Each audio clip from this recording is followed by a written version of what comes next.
ये पुररौनक मनाजिर हैं हिंदू बिरादरी के सबसे बड़े तीर्थ आस्थान साधु बेला मंदिर के, जहां संत सदाराम समेत भारत से आए यात्रियों का शानदार इस्तकबाल किया जा रहा है।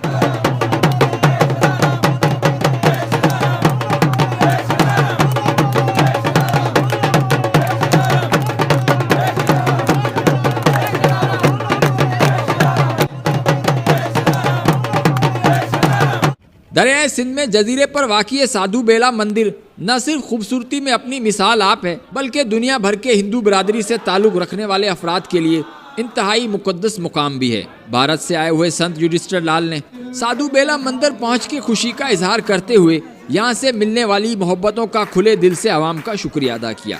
हमारा जो इंडिया से जत्था आया है, इसमें काफ़ी कुछ लोग ऐसे हैं जिनके बड़ों की जन्मस्थली यानी बर्थ प्लेस या पाकिस्तान की पाक भूमि है, और हमारे हिंदुओं का जत्था जो शदानी दरबार के मंदिरों की यहाँ यात्रा पे आता है और मेन प्लेस साधु बेला आकर भी बड़ा खुश होता है। सखर की जो यहाँ पे अभी तरक्की हो रही है, एक्सप्रेस वे, बाईपास रोड, ये सब देख के हम और भी दुआएं मांगते हैं कि पाकिस्तान और सिंध ऐसे ही तरक्की करता रहे। अवाम का मिलना जुलना भी एक तरक्की की निशानी है। दुआ मांगते हैं सिंधु बहती रहे, सिंधु दरिया के किनारे रहने वाले लोग सदा आबाद रहे। भारत से आए हुए 44 यात्री कश्तियों पर सवार होकर साधु बेला मंदिर पहुंचे, मजहबी रसूमात अदा की और ढेरों सारी अनमिट यादें लेकर वापस भारत रवाना हो गए। दी मिरर टीवी, पाकिस्तान।